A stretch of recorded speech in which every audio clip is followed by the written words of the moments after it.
Don't you all fade away. Hello, welcome back to the Below Average Reviewers podcast. With me, my name is Vanilla Thick, and I have my co-host Zine Kamomi with me. And since Dakota is still on vacation, we have a special guest today, our friend Kitty. How are you guys doing? Dakota's a bitch. Part two. Both said it. Again. Jesus Christ. So today we're going to be reviewing The Silent Voice. It is an anime movie from 2017 that was highly praised. And I do say it is a very good movie. I enjoyed it a lot. In my opinion, this is one of the greatest anime movies, if not like one. I'll say one of the greatest. It's one of the greatest anime movies of all time, hands down. Easy top 3. Yeah, plot-wise, it had me on my seat for all of the movie. The beginning did kind of take a minute to actually get going, and for us to like really see what was happening. But once you get past that, it just opens up and it becomes a really beautiful story. Well, the thing is with the beginning is so impactful with like looking at I'll show you and really going in depth and like it shows you the beginning of like where it because it goes back into the past and you're getting scenes from the past throughout the movie and stuff. And from the beginning, you're seeing him, tying up the loose ends and stuff like that, with getting the money to give back and stuff like that.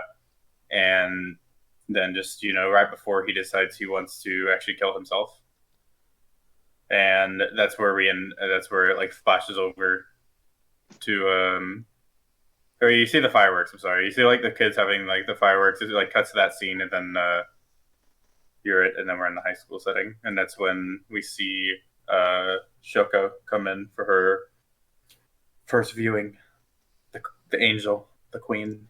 I did like the beginning of it. I thought the backstory was really well done. It put a lot of things into perspective, and it made us have like a good understanding of who Isada, the main character, I guess I consider him the main character, how he was and how he treated Shoko, the other main character, the girl who was on death. Oh, I'll mix those up eventually. Well, like this.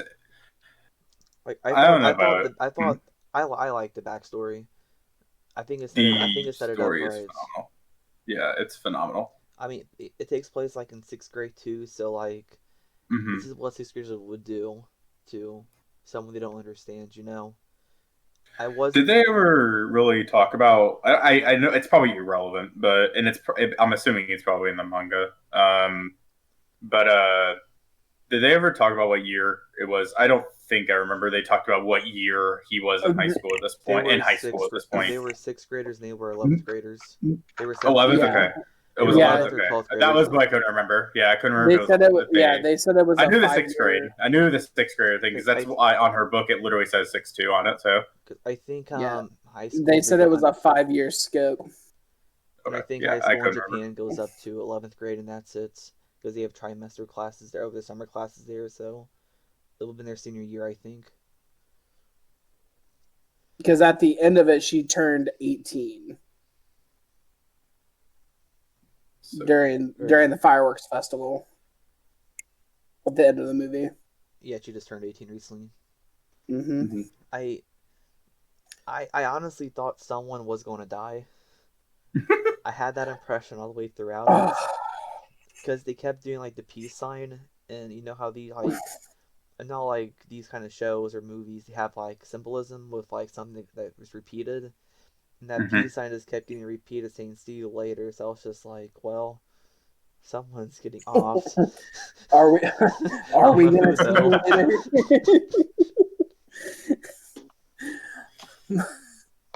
Yeah. One thing why I love this movie so much is back when I was in high school, we had a deaf kid in our class, and they used to get made fun of. Nothing, What? Nothing. Yeah, we actually, when I was still living in North Carolina, we actually had a deaf kid in our class. What?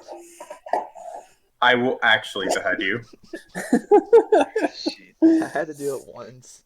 But they used to get made fun of and stuff, and it was really hard to like being like in the class and seeing it happen and stuff. That's why, like, for me personally, I've always grown up and like I've done like I used to like during like middle school and high school when I had the availability to do so. I always like tried to help out with the like special needs kids and the ones with like disabilities and stuff. I always tried to help out what I could because like I don't know, it was something that happened a lot when I lived in North Carolina, where those types of people who have either disability or something like that, they always seem to get bullied, and it hurt me a lot. And so this movie really hit me hard when So I first saw it. let's talk about the main character for a minute. Let's talk about Shoya. Let's talk about where we first met him in the movie. He was just he was a little kid. He was Well, trying to show off Isn't to the his first friend. scene him selling all his stuff, then going to jump off a bridge and him crying? Then we get this backstory, or is it the backstory first, then we cut to the present? I thought it was the backstory first. Its backstory first. Okay. So, like, we see him at the beginning. He's trying to be like the big kid. We all knew that kid in school that was like, he would do anything to impress his friends, even if it came at other people's expenses. Mm-hmm. So, I felt like they really captured that very well. Mhm. And then just the whole attitude of the sixth grader itself was really well placed. Mm-hmm.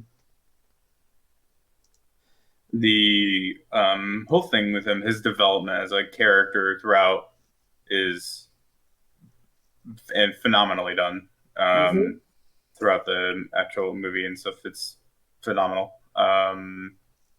Literally, when we get the first like cut back to, I think it's the first one, the cut back when he cuts back to like current time, where he starts trying to bring the book back to Shoko, her notebook from sixth grade. He literally goes out of his way to learn sign language to give it back to her, which I think was really like shows a huge like thing with like character development with him. He'll make amends for what he has done in the past. Yeah, especially because I mean I think like especially like with him being outcasted and stuff like that after the whole thing where he the principal came in and was like who's bullying her, blah blah blah, and like everyone kind of like called him out. Even I mean the teacher was like, we all know it's you, stand up. And then anyone who like tried to like say, well, you were doing it too, you did just as much as I did, or all the girls are making fun of her too, blah blah blah. And then everyone just like turned on him. And Let's just take a moment. They hung his ass out to dry. Yeah. They did not care. I mean, it's very. I mean, the thing is that's very, like, that happens a lot in current time. Like, no one wants to like take the fall for things. Especially, I would almost say, especially even more now. A lot of people don't like taking the fall for what they do and stuff. And so, like, he's out here like, hey, you all did it too, and then they're just like, no, we didn't, or oh, I didn't do it, or what's the one girl's name? Are you talking about Nika? The one with the glasses. Oh, Miki. Yeah, she like started crying and stuff. It was like, how dare you even assume that I would do that and stuff. And it was just, I think like because you see that a lot, and especially in high school and stuff, middle school and high school and stuff, and I think they portrayed that very well in this movie. How do you guys feel that with Shoya, the representation of anxiety, depression? I mean, we see the huge turn from when transitioning from when we flip back of from 6th grade to 7th grade, or from to current time, How and do you, we're do you flipping guys back feel and like forth. that? Do you guys feel like that was like portrayed very well then? Yeah, Just I think like it was you good. could feel it, you could feel it yourself. Be like you could feel the anxiety, you could feel the depression with it. I My know it favorite part really about all that was the X's over the faces. Like yeah, that that's added so much, like that had so much of a visual to the movie and everything, and showing like a visual representation of isolation. Yeah. that's where it hit home for me was the X's as well. Because I'm like, oh, okay, he's a loner now. He's not gonna talk to anyone. So Well, I do want to save the X's for the endings, because I don't like, because one of the ending like things that happen, like I don't really understand in a way. Mhm. But I'll talk about that later when we get towards talk about the end of the film. Okay. But I did like the X. I like the use of the X's, especially when they like reappear and come off, and like they just keep coming and going. Yeah. I mean, in my opinion, the portrayal of the anxiety and depression and all that is actually a lot more fitting than most people would see it, because the sways he has actually are a lot more human-like than you'd see in most anime and style stuff, because I myself have gone through his waves of his highs and lows and his trusting, and then, feeling that trust fade away because he feels like he's messed up. Um, and the constant fear he has of trying to make up with Shoko, and just the general thought of he can't fit in because of what he's done. So building that barrier around himself and just kind of throwing people out unless they specifically talk to him is actually, again, very human-like, specifically for a movie or an animated film. Especially with anime, like kind of like what you were saying. Well, probably what you were saying. Like when we see it a lot in media, like the portrayal of someone. We see it a lot in anime, but you also see it sometimes in media. The portrayal of a character is sometimes like kind of what you were saying, like not 100% like Yeah, normal. I guess is the way to put it, almost. human enough. Yeah, like you could tell it's a character. You could tell it's fake. You could tell it's not like legit. You could tell that. But usually more like over exaggerated or just not enough. Very well. It's portraying how it would really feel to actually have these issues and to kind of resolve them in a way. Yeah, because like you see with sorry, I had my thoughts and it didn't work. My brain Momi.exe has stopped working. I feel that. I did like Shoyo's friend he made in high school. I feel like he added the comic relief that this film needed. Yeah, for sure. The little Funny into his character too is it's the little lightheartedness, because like with how overall how the movie is, like it's like 80, I would almost say even maybe even higher, 80% of like just like depressing, sad, because you like it's a lot of like deeper, like more depressing emotions. At the beginning you see him trying to kill himself. You see all the bullying happen. You see him get isolated. You see him isolating himself, and then you see like just like his friends like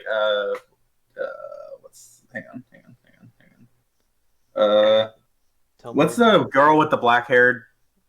That is depends on which one you're talking about. Is it the one that Naoka? The one that shot yeah. Naoka.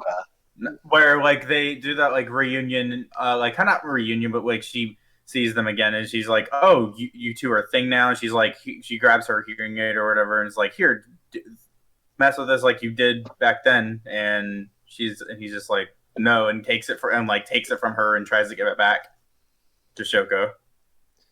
Yeah, I think it also shows maturity, like how much he has grown compared to everyone else in the class, because everyone else is still trying to avoid her. Besides her friend, she made an what was her friend that left? Sahara. Yeah, Sahara. Like Sahara wanted to make amends but couldn't, and no one else in the Yeah. class tried to even tried to apologize except for Shoya. Also, can we talk about the sister? Did you get confused vibes throughout through the movie? Like dead ass. When I was like going through it again, when I was going through it again before this, I was like, I remembered it was her sister. I was just like, I completely forgot this was her sister. Yuzuru? Yeah, Yuzuru, Yuzuru. Yeah. So I do like because I like character and plot over everything else. Like probably characters that I mostly I look forward to when looking into fiction, and I do like how Shuyo and Shoko kind of reverse a little bit. There's a lot of similarities between them. Like the beginning of the film, Shoyo tries to kill himself, but at the end, Shoko tries to kill himself because each one feels responsible for the other one's pain and struggling. Yep. I Yeah. didn't like the use of all the bridges though. I got a little confused a couple of times. Mhm. It's like, what bridge are they talking There about? are I had to so stop. many bridges. Must be like PewDiePie hates bridges. He saw this movie.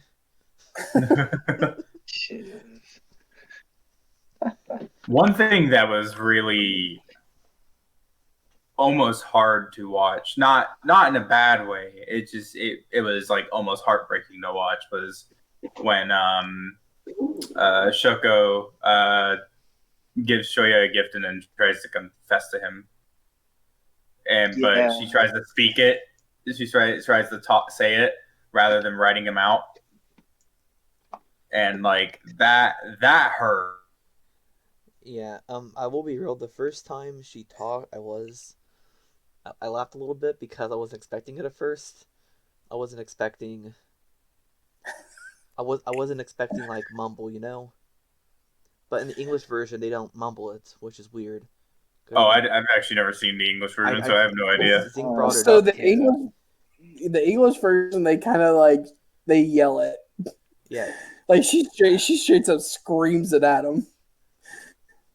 Well, like being like around people who are deaf and stuff, it's they if you hear how they like speak, it's they're not going to be fluent, of course, unless there are some that are, but like most of the time it's very hard for them to do so. So I think the portrayal of that, and especially in that scene, was like spot on.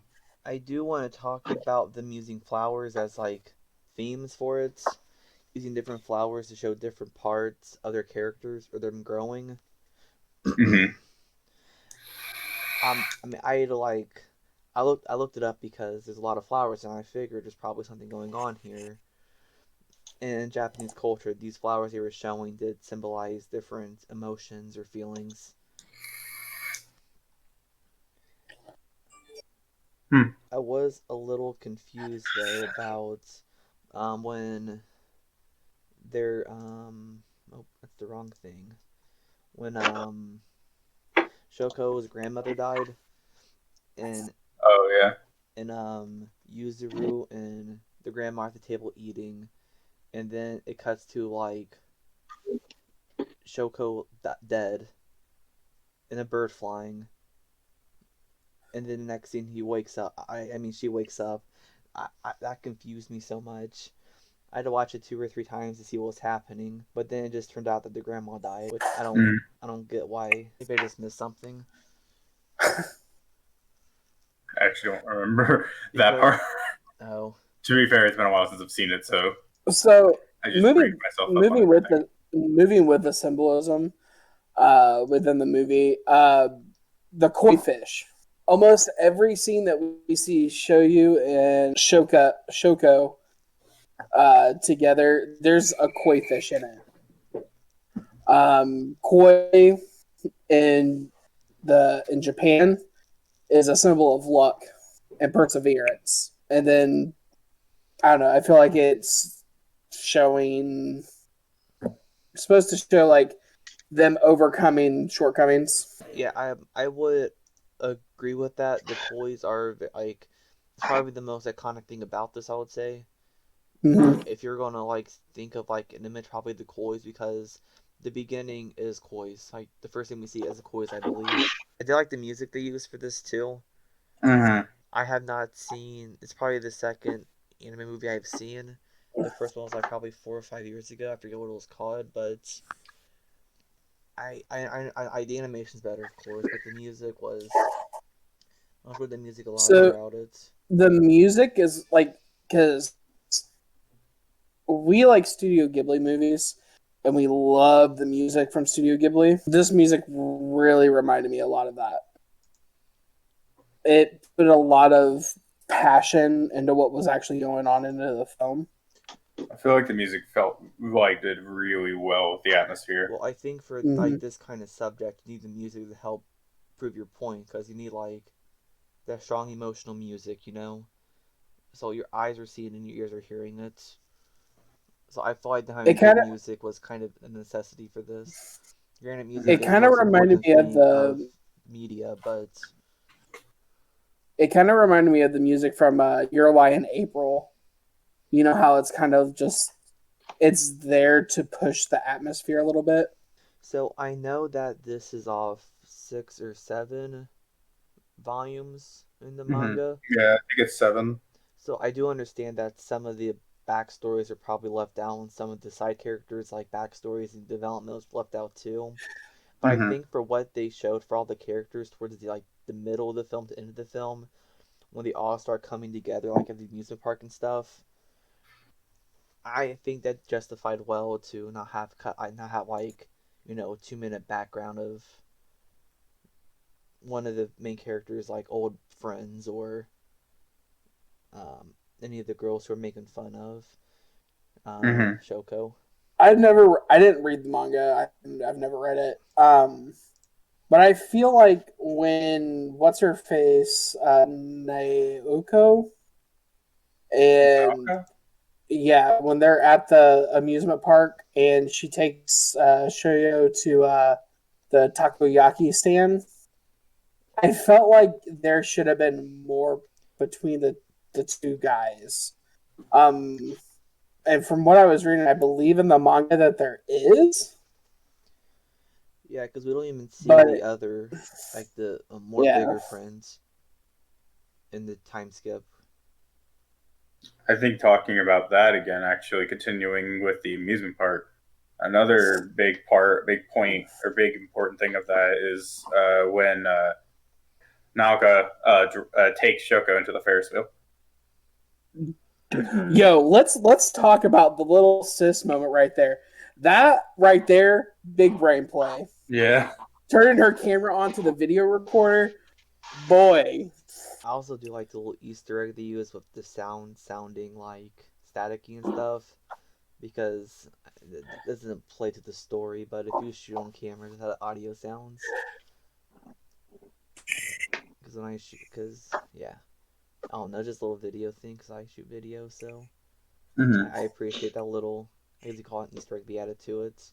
So towards the end of the film, where I guess where Shoya starts to accept himself after he saved Shoko's life, and they're at the school festival, and he's trying to tell Shoko like, I need you with me so you can make me stronger, so I can believe in myself. And a lot of the camera angles are pointing at their feet, symbolizing that he is looking down. We know that he's looking down because before that, we weren't really aware that he looked down on himself at school. Like, we just under the impression that he just didn't talk to anybody, Mm-hmm. which I don't get. Like, when he put his head up at the end of the film, like all the X's went away, because I thought they ignored him because he bullied, not because. Well, so the whole thing is that he isolated himself in going into high school. Yeah, it was all about Yeah, isolation. it was isolation and an immense feeling of regret for what he's done. And his only way of atoning for it is really to kind of beat himself up. I and kind of like isolate that, himself. Giddy. I like this entire movement is about atonement. Yeah, I really absolutely. like And that. another thing which actually really goes into that is actually when Shoko is about to jump off from her little balcony, without a second thought, really Shoya goes in and pretty much risks his own life To save her. to, yeah, to save hers, to just kind of try and make up for the bad he's done. And I even mean, after when being in the hospital, he still thinks of her to go to run to her to she's okay and everything. I did like the end where she's at the bridge. Of course, it's the bridge.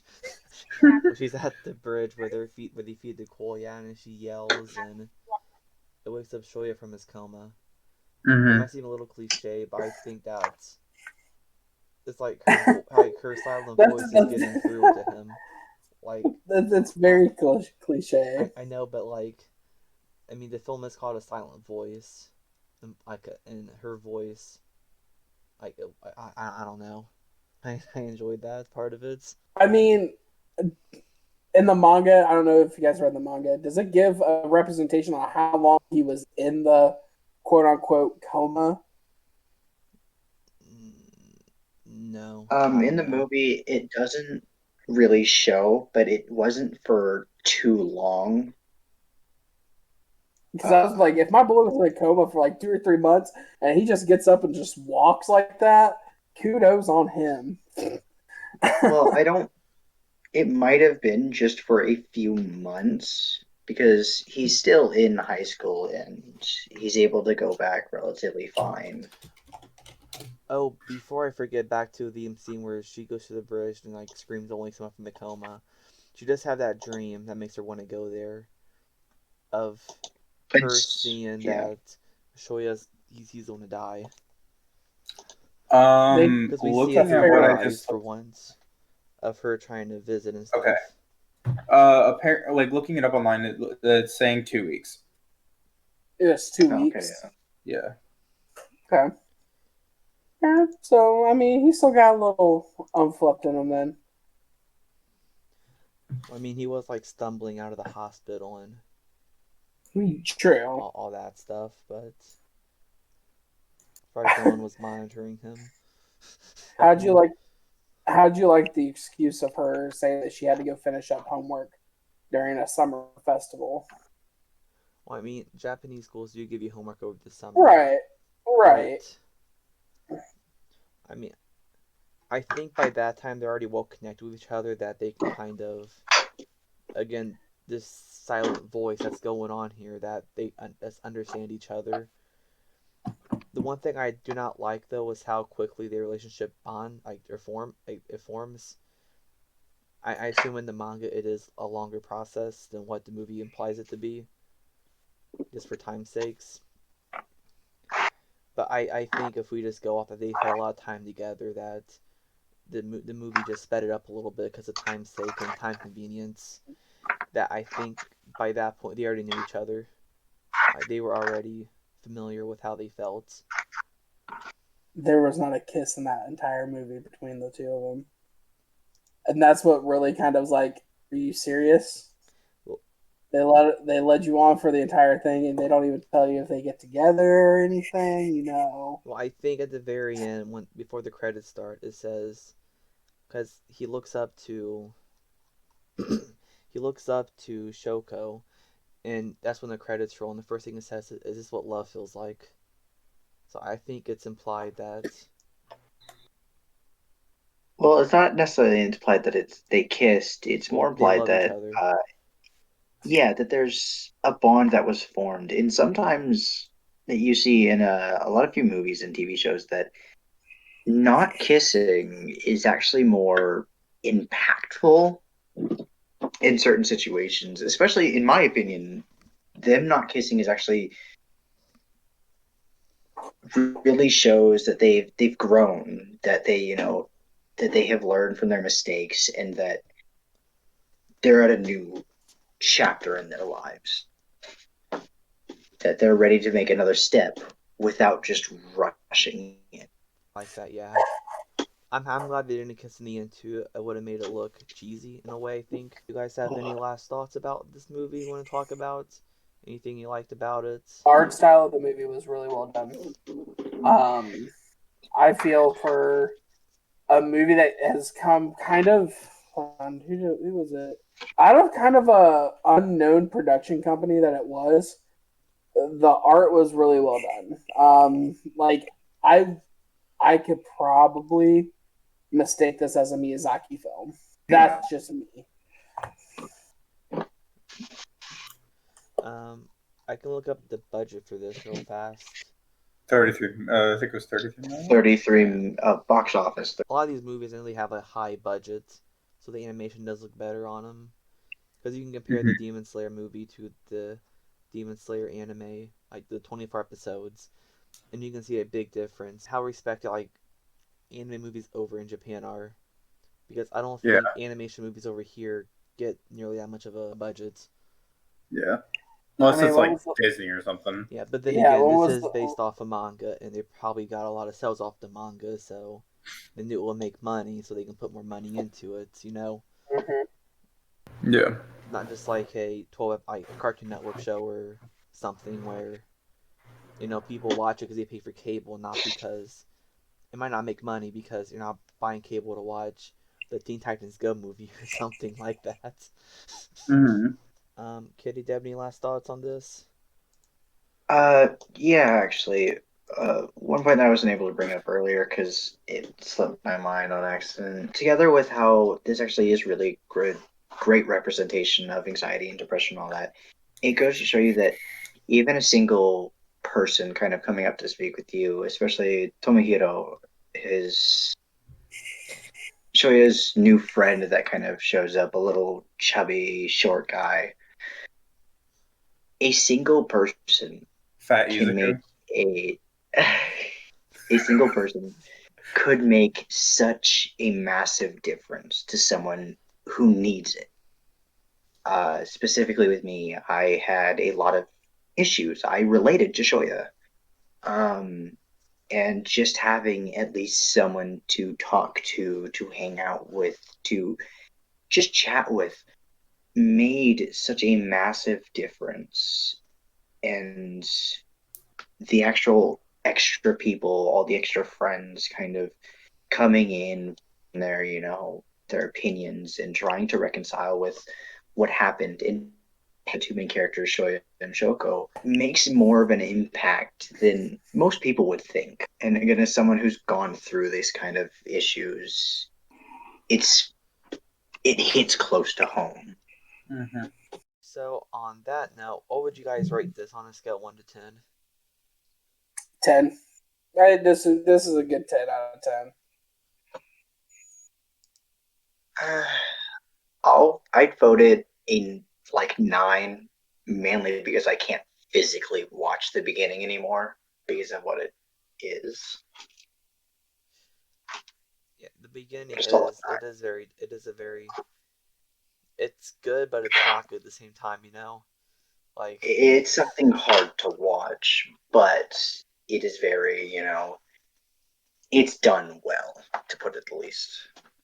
Or to put it the simplest way. I'm a whole 13 out of 10. I would go 10 out of 10 too. Break the scale.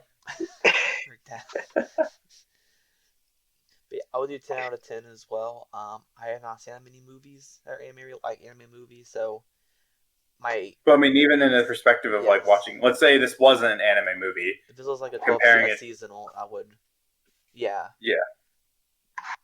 I might give it a 9 as a seasonal because like it might be a little slow in some places. Yeah. So I felt like this might have dragged a couple of times, but it doesn't. It makes up for because the story was so good and there's so much drama. There's so much suspense going on. There's too much good I can counter out. I can ignore that. Yeah. I mean, for what was it, 7 chapters? 7 of a manga? I think it's 6 volumes, like maybe. It's 7 volumes, I think. 7, so 7 volumes, 7 volumes. For that many, to make a 2-hour movie was actually quite quite well. So, you know, So are a lot for of it being these slow, it's not really a huge issue. so a lot of these so I know like Demon Slayer, One Piece, all those like an hour 30, standard runtime, but stuff like this and Your Lie in April, they all like 2 hours long, or is this on the longer side of Yeah.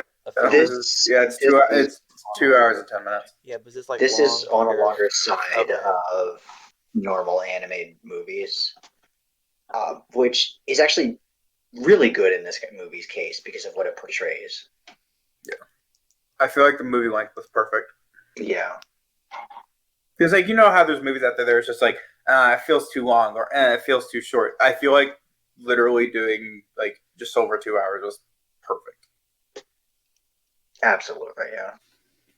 Because that's one thing I consistently see as an issue with, because I don't know, since you said you've only watched, like, one or a very few I see One Piece anime and movies. Naruto movies, but those are different than these.